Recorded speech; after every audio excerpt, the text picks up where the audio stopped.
শ্রাবণী মেলা উপলক্ষে তারকেশ্বরে প্রশাসনিক বৈঠকে চন্দ্রিমা ভট্টাচার্য, অরূপ বিশ্বাস, সুজিত বসু, পুলক রায়, ইন্দ্রনীল সেন এবং বেচারাম মান্না। দীঘায় জগন্নাথ মেলার দায়িত্বে ছিলেন রাজ্যের মন্ত্রী চন্দ্রিমা ভট্টাচার্য, অরূপ বিশ্বাস, সুজিত বসু, পুলক রায়, বেচারাম মান্না, স্নেহাশিস চক্রবর্তীরা। এদেরই দায়িত্ব দেওয়া হয়েছে এবার শ্রাবণী মেলায় তারকেশ্বরে। এদিন প্রশাসনিক বৈঠক অনুষ্ঠিত হয় তারকেশ্বরে একটি গেস্ট হাউসে।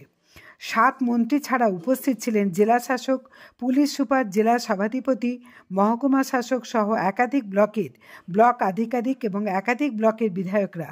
এছাড়া উপস্থিত ছিলেন পূর্ত দপ্তর, ইলেকট্রিক, ফায়ার, স্বাস্থ্য এবং বিপর্যয় মোকাবিলা দপ্তরের আধিকারিকরা। মূল শ্রাবণী মেলা গোটা শ্রাবণ মাস জুড়ে লক্ষ লক্ষ ভক্তের সমাগম ঘটে তারকেশ্বরে। শ্রাবণী মেলায় ভিড় সামাল দিতে ইতিমধ্যেই জেলা প্রশাসনকে দায়িত্ব দিয়েছেন মুখ্যমন্ত্রী। পাশাপাশি রাজ্যের 7 মন্ত্রীকে শ্রাবণী মেলার দায়িত্ব দিয়েছেন মুখ্যমন্ত্রী। আগামী 10 জুলাই থেকে শুরু হচ্ছে শ্রাবণী মেলা। তার আগে পুণ্যার্থীদের নিরাপত্তা সুনিশ্চিত করতে এবং সার্বিক পরিস্থিতি স্বাভাবিকভাবে রাখতে ইতিমধ্যেই একাধিক পদক্ষেপ গ্রহণ করেছে জেলা প্রশাসন। সমস্ত বিষয় নিয়ে এদিন চূড়ান্ত পর্যায়ে বৈঠক অনুষ্ঠিত হয়। বৈঠক শেষে মন্দিরে মহন্ত মহারাজের সাক্ষাৎ করেন রাজ্যের মন্ত্রীরা। মন্ত্রী অরূপ বিশ্বাস জানান, মুখ্যমন্ত্রীর নির্দেশে শ্রাবণী মেলা নিয়ে একটি বৈঠক হয়। সেই বৈঠকে সমস্ত বিষয় তারা আলোচনা করেছেন। মেলা সুষ্ঠুভাবে পরিচালনার জন্য সমস্ত দপ্তরকে তাদের ভূমিকা পালনের নির্দেশ দেওয়া হয়েছে। গঙ্গাসাগরের মেলা, দীঘার জগন্নাথ মেলা যেভাবে পরিচালনা করা হয়েছে এখানেও সেভাবেই হবে। তবে এখানে রাস্তা নিয়ে সমস্যা আছে।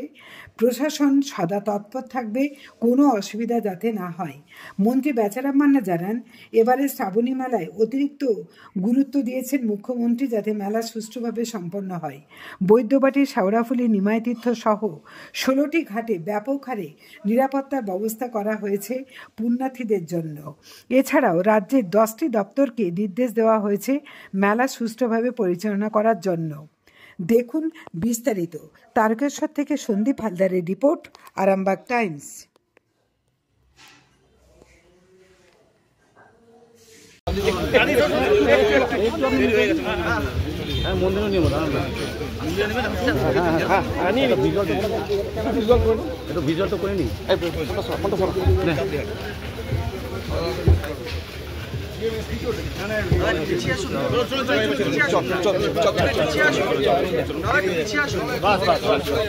এখানে এসেছিলাম সমস্ত মাননীয় মন্ত্রীরা এবং সমস্ত দপ্তরের আধিকারিকেরা।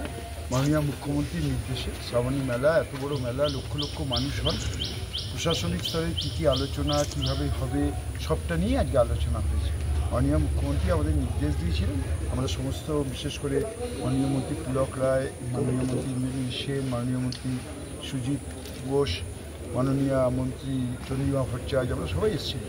সব রকমভাবে আমরা দেখলাম, আমরা সমস্ত যার দপ্তরে কোথায় কী এখনও কাজ করা বাকি আছে, কী করতে হবে, সবটাই করলাম। মেলা যাতে সুষ্ঠুভাবে হয়, সুন্দরভাবে হয় সেইভাবে, এবং তারপরে এসে মহন্ত মহারাজের আশীর্বাদ দিল। মুখ্যমন্ত্রী তো নির্দেশ দিয়েছেন ভিড় সামলাতে প্রশাসনকে যথোপযুক্ত ব্যবস্থা নেয়, জেলা প্রশাসন সেদিক থেকে কী? হ্যাঁ, মিটিংয়ে জিএম, এসপি তারা ছিলেন, তারা সর্বতভাবেই ব্যবস্থা করছেন।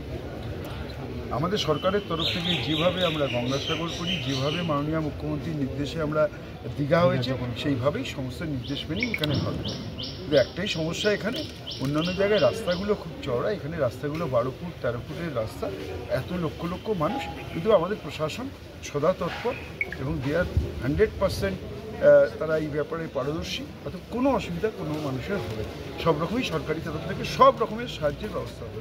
নতুন কোনো পদক্ষেপ কি নেওয়া আছে এইবারের মেলা উপলক্ষে? হ্যাঁ, সেটা যখন মেলা শুরু হবে তখন আমাদের এখানে যারা দায়িত্বে আছেন, এখানে বেচারাম মান্না আছেন, রামেন্দ্র গুহা আছে, আমাদের 2 বিধায়ক আছেন, যারা আছেন তারা সবাইটাই আপনাদের জানাবেন। আমরা তো আজকে সবাই আলোচনা করলাম, আমরা কাজগুলো ইমপ্লিমেন্ট করি, যথাসময় আপনারা সবটাই জানতে পারবেন। রাজ্যের মাননীয় মুখ্যমন্ত্রী 11 সাল থেকে শ্রাবণী মেলাকে গুরুত্ব দেন।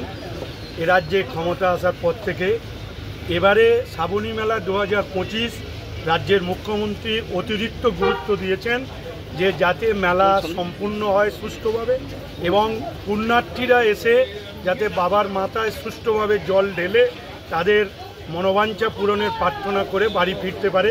এই সামগ্রিকভাবে শেওড়াপুলি নিমাইকীর্তি ঘাট সহ 16টি ঘাটের জল তুলে সুষ্ঠুভাবে বাবার মাথায় জল ঢেলে বাড়ি ফেরা পর্যন্ত এ রাজ্যের মাননীয় মুখ্যমন্ত্রী আমাদের পুণ্যার্থীদের সুরক্ষিত ব্যবস্থা করছেন।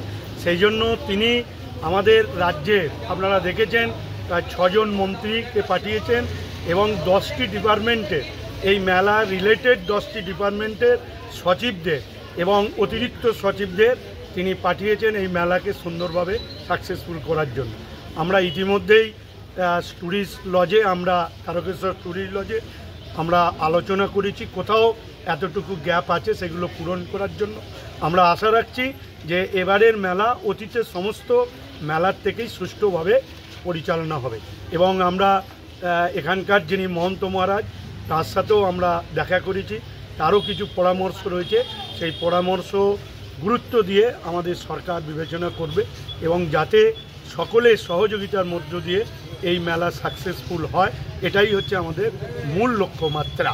আমরা রাস্তায় আপনারা জানেন যে গঙ্গার ঘাটে সেখানে নিরাপত্তা জোরদার করা হয়েছে, গঙ্গায় ব্যারিকেড দেওয়া হয়েছে, জাল লাগানো হয়েছে যাতে কেউ জলে তলিয়ে না যায় এবং আসার পথে পিডব্লিউডির সমস্ত রাস্তা পরিষ্কার পরিচ্ছন্ন করা হয়েছে।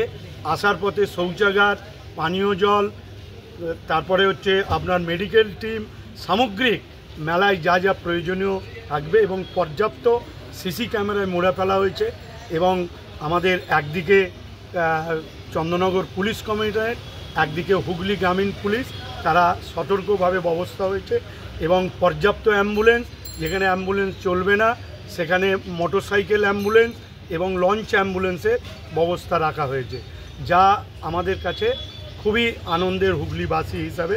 তাই আপনাদের মারফত এবং নতুন ওয়েবসাইট করা হয়েছে যে কত দূরে জল পাওয়া যাবে, কত দূরে টয়লেট পাওয়া যাবে, কত দূরে কে ভান্ডারা করছে, এটা ওয়েবসাইটের মধ্যে জানা যাবে এবং মন্দির থেকে বেরিয়ে সরকারি বাস সহ ট্রেন কিভাবে পাওয়া যাবে সমস্ত কিছু ওয়েবসাইটে আমরা পাওয়া যাবে। এবারে আমরা এই ওয়েবসাইটটা চালু করলাম, এমনকি মন্দির কতক্ষণ খোলা থাকবে, কোন কোন টাইমে খোলা থাকবে সেগুলো এই ওয়েবসাইটে জানা যাবে এবং তারকেশ্বর এবং বৈদ্যবাটি ঘাট পর্যাপ্ত প্রায় 300 করে মাইক দেওয়ার ব্যবস্থা হচ্ছে এবং রাস্তার প্রতিমধ্য পুলিশ ক্যাম্প, স্বেচ্ছাসেবীদের শিবির সব কিছুই ব্যবস্থা থাকে। আমাদের অতিরিক্ত বাস পরিবহন দপ্তর থেকে বাসের ব্যবস্থা করা হয়েছে, বালির ব্রিজ, হাওড়া, ধর্মতলায় যাওয়ার জন্য, এমনকি বর্ধমান যাওয়ার জন্য যেরকম বাসের ব্যবস্থা করা হয়েছে এবং রেলকেও অনুরোধ করা হয়েছে সারা রাত ট্রেন চালানোর জন্য, সেটা রেল ব্যবস্থা করেছে ডিআরএম সাহেব আমাদের জানিয়েছে। মন্দির খোলা থাকার টাইমের কিছু পরিবর্তন হয়েছে কিছু, সেটা আমরা এখনই বলছি না, আমরা ঠিক নির্দিষ্ট টাইমের মধ্যে ওয়েবসাইটের মধ্যে আপনারা জানতে পারবেন। 21শে জুলাই সোমবার পড়ছে, হ্যাঁ, বিশেষ গুরুত্ব দেওয়া হচ্ছে। 21শে জুলাই একদিকে যেরকম আমাদের দলের সর্বস্তরের কর্মীদের এই মেলাকে সহযোগিতা করে অতিরিক্ত লোক যাতে 21শে জুলাই যায় তার ব্যবস্থা করা এবং যেহেতু সেদিন সোমবার তারকেশ্বর লাইনে ট্রেনের অসুবিধা হবে এবং যারা ট্রেনে যায় প্রতি বছর তাদেরকে অতিরিক্ত গাড়ি করার নির্দেশ দেওয়া হয়েছে। তার কারণ আমাদের লক্ষ্যমাত্রা 21শে জুলাই অন্যান্য 21শে জুলাইয়ের থেকে সবচেয়ে বেশি রেকর্ড সংখ্যক লোক হুগলির গ্রামাঞ্চল শহরাঞ্চল থেকে নিয়ে যায়। আপনার উজ্জ্বল ভবিষ্যতের একমাত্র দিশারি জ্যোতিষ জগতে অদ্বিতীয় ডক্টর অঞ্জন শাস্ত্রী। দেখুন জ্যোতিষ অঙ্গনে অঞ্জন প্রতি রবিবার ঠিক রাত 12টায় শুধুমাত্র TV9 বাংলায়।